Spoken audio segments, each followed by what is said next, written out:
Welcome to your energy forecast post-eclipse season.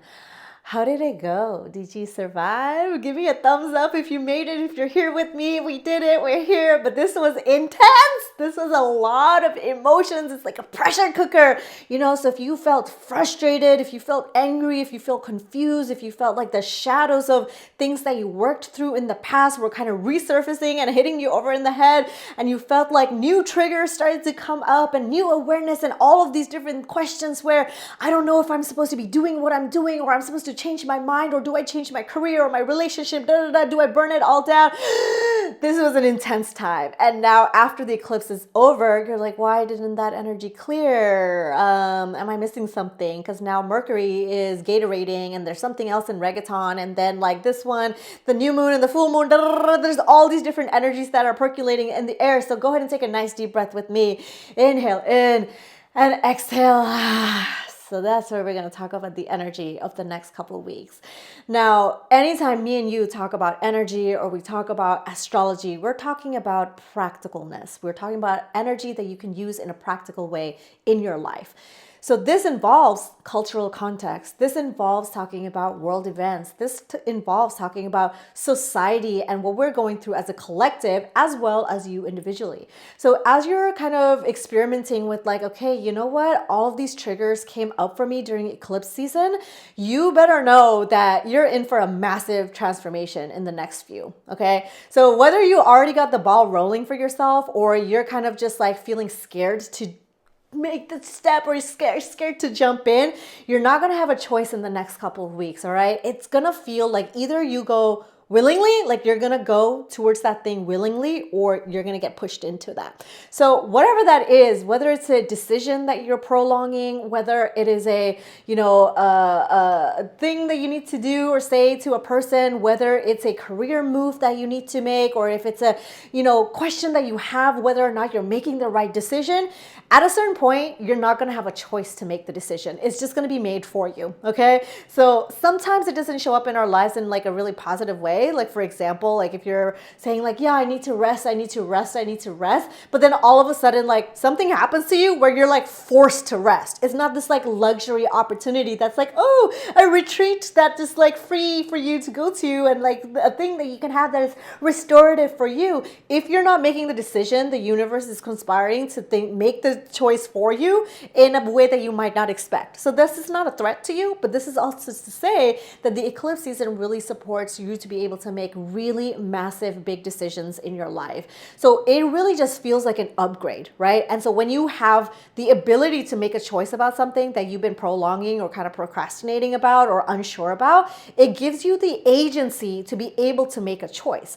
Now, these choices feel scary. Whenever you make a big choice for yourself, it feels like, wow, like I'm a big girl and I'm making a choice for myself. Like, what if I'm wrong? And what if I don't know what I'm doing? And what if, like, yeah, you're reasonable to have, doubts. You're reasonable to have questions, but your spirit is guiding you. Your higher self is guiding you. Your channel, your source is guiding you towards the next thing. And sometimes that fear is actually excitement. In our physical body, in our physiology, fear as an emotion and excitement as an emotion process in a very similar way.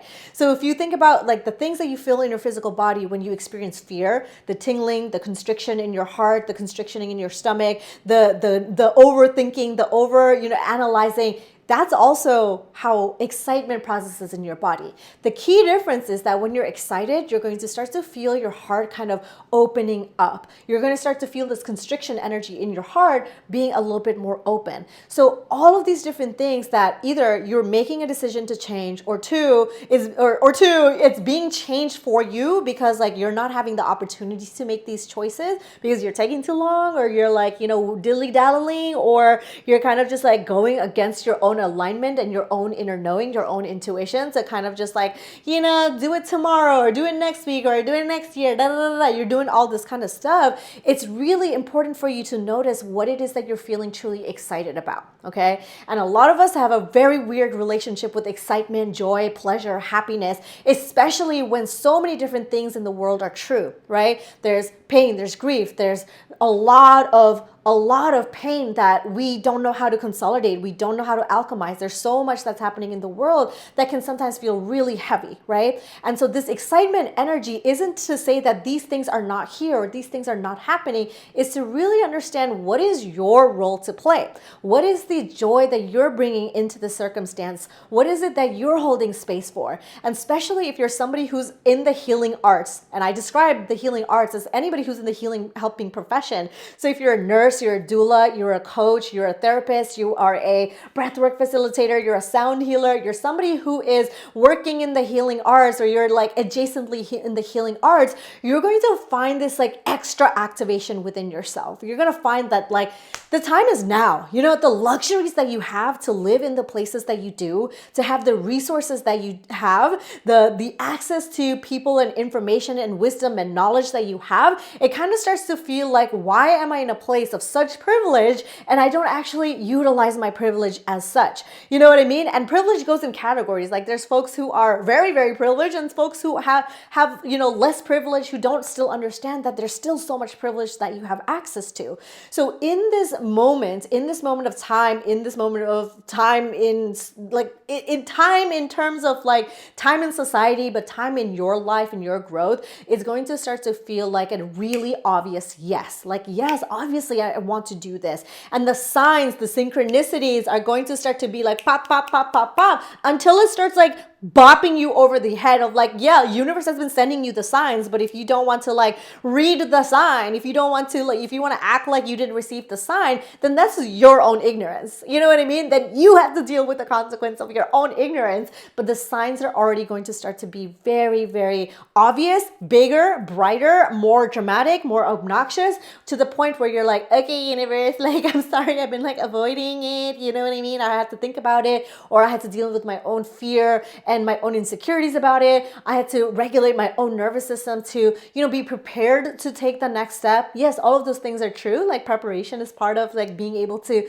handle a massive upgrade. But my point to you is that you're ready to handle a massive upgrade. Okay. So your liberation work, your activism work, your academic work, your, educational work, your life experience work, all the different things that you've had your hands in, you are starting to put the pieces together, right? This is where it fits. This is where it goes. This is how it connects. This is how it just is like a light bulb moment where it's like, duh, obviously I should be doing this. Like, obviously this is the next step. And obviously, the path attracts me into this different path or a different way. And it's going to start to become very, very obvious. So this massive energy shift is not this like fearful thing. It's actually truly, really excitement. And the beautiful thing is you've been ready for it. You are ready for it. And your spirit has been telling you, but now you just like have to let your mind catch up to that too. You know what I mean? Like your body knows, your spirit knows, your heart knows, your intuition knows, your frustration knows. That's a really good way we know that we need to like switch paths or do something different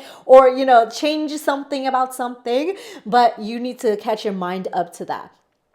This practice in a season of massive upgrades, it can also feel like you're doing it wrong. It can also feel like, like you have to over explain it, or you have to, give a justification, or you have to, but it's your mind. Like your mind needs that. What is that word? Convincing. Like your mind needs that convincing, but your physical body is already there. Your somatic body, your energetic body, and your spiritual body is already there. So the answer here, or, the request that the universe is giving all of us right now is to really, truly step into our gifts, to follow the path that you're being kind of nudged towards before you get pushed off the cliff to go, so go towards those nudges, the tingling that you have, like, go follow the curiosity, go follow these different things. And all your activism work, all your liberation work, all your creative energy is part of the same narrative. It's not these like separate things. It's all about weaving everything that you are into this one piece that gives us a sense of wholeness and connection. All right, good luck. If you're not subscribed, go ahead and subscribe already. And just remember, the world is your playground. And until next time, I will catch you soon.